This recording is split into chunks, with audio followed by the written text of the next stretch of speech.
வணக்கம். வாழ்நாள் முழுக்க வருமானம் தரக்கூடிய ஒரு தொழில் வாய்ப்பை பத்தி இன்னைக்கு கொஞ்சம் ஆழமா பார்க்கலாமா? கண்டிப்பா.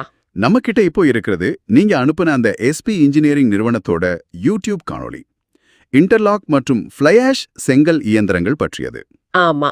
இதுல முக்கியமான விஷயம் என்னன்னா, ஒரே மெஷின்ல 2 விதமான கல்லு, அதாவது இன்டர்லாக் கல்லும் சரி, ஃப்ளை ஆஷ் கல்லும் சரி, 2யுமே தயாரிக்க முடியும். ஓ, அந்த தகவல்கள்ல நாம இப்ப கொஞ்சம் விரிவா அலச போறோம். அருமை.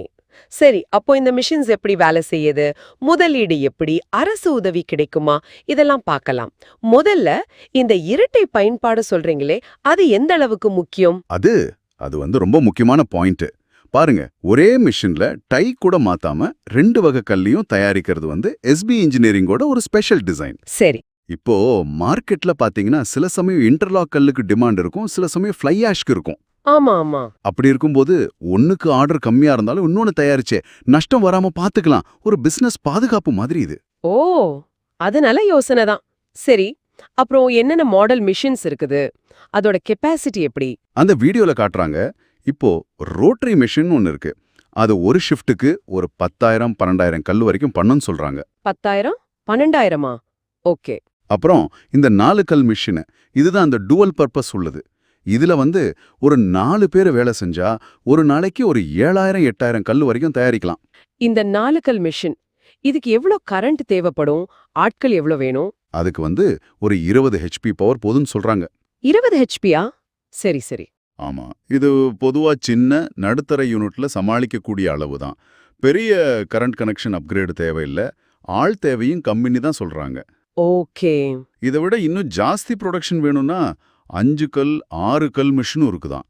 அந்த 6 கல் மிஷின்ல ஒரு நாளைக்கு 10,000 12,000 கல் வரை செய்யலாமா? சரி, இப்ப புதுசா இந்த பிசினஸ்ல இறங்கணும்னு நினைக்கிறவங்களுக்கு வாய்ப்பு எப்படி இருக்கு? அரசாங்கம் ஏதாவது உதவுதா? கண்டிப்பா வாய்ப்பு இருக்கு. செங்கல் இல்லாம கட்டுமானம் இல்லையே. இது அடிப்படை தேவை. ஆமா, கரெக்ட். குறிப்பா பாத்தீங்கன்னா அந்த ஃப்ளை ஆஷ்கல்ல அரசாங்க கட்டிடங்களுக்கு பயன்படுத்தணும்னு ஒரு அரசாணையே இருக்குன்னு அந்த வீடியோல சொல்றாங்க. அப்படியா? ஆமா, அதனால அதுக்கு மார்க்கெட் கன்ஃபார்ம். அப்புறம் பேங்க் லோன் கிடைக்குது. ஒரு 30-35% வரைக்கும் அரசு மானியமும் வாங்க முடியுமா? 35% மானியமா? நல்ல விஷயம்தான். விஷயம் ஸ்க்ரூ கன்வேயர் அப்படின்னு சொல்றாங்க. அது என்ன, எப்படி உதவுது? ஓ, ஸ்க்ரூ கன்வேயர். அது அந்த மூலப்பொருளை கொட்டுற வேலைய ஆட்டோமேட்டிக் ஆக்கிடும். ஓஹோ. அதாவது ஆளுங்க அள்ளி அள்ளி கொட்ட வேண்டாம், மெஷினே பார்த்துக்கும். இதனால ஒரு கல்லுக்கு ஆகிற லேபர் செலவு சுமார் 5 ரூபாயிலிருந்து 3 ரூபாயா குறையும்னு கணக்கு போடுறாங்க. ஒரு கல்லுக்கு 2 ரூபாய் குறையுமா? ஆமா, இது சின்னதா தெரியலாம். ஆனா ஒரு நாளைக்கு 1000 கணக்கில் கல் அடிக்கும் போது ஒரு நாளைக்கு சுமார் 2,000 ரூபாய் வரைக்கும் மிச்சப்படுத்த முடியும். ஆள் பற்றாக்குறை இருக்கிற இடத்துல இது ரொம்ப உதவியா இருக்கும். நிச்சயமா. சரி, எதிர்காலத்துல இந்த கற்களோட தேவை எப்படி இருக்கும்னு நினைக்கிறீங்க? அப்புறம் இந்த மிஷின் வாங்கினா சர்வீஸ் எப்படி? தேவை குறைய வாய்ப்பே இல்ல. சொல்லப்போனா அதிகமாகத்தான் வாய்ப்பு இருக்கு. இன்டர்லாக்கல் பாருங்க, பூச்சு வேலை மிச்சம், வேகமா கட்டிரலான்னு இப்ப நிறைய பேர் அதை விரும்புறாங்க. ஆமா, அது உண்மைதான். ஃப்ளை ஆஷ்கல்ல அரசாங்கமே ஊக்குவிக்குது. அதனால மார்க்கெட் நல்லா இருக்கும். சர்வீஸ் பத்தி கேட்டீங்க இல்லையா? ஆமா. மிஷின்ல பெரிய ரிப்பேர் ஏதாவதுன்னா எஸ்பி இன்ஜினியரிங் ஆட்களே நேர்ல சரி பண்ணி தர்றாங்களாம். சின்ன சின்ன பிரச்சனைகளை இப்போ வாட்ஸ்அப் வீடியோ கால்லே சரி பண்ணிடலாம்னு சொல்றாங்க.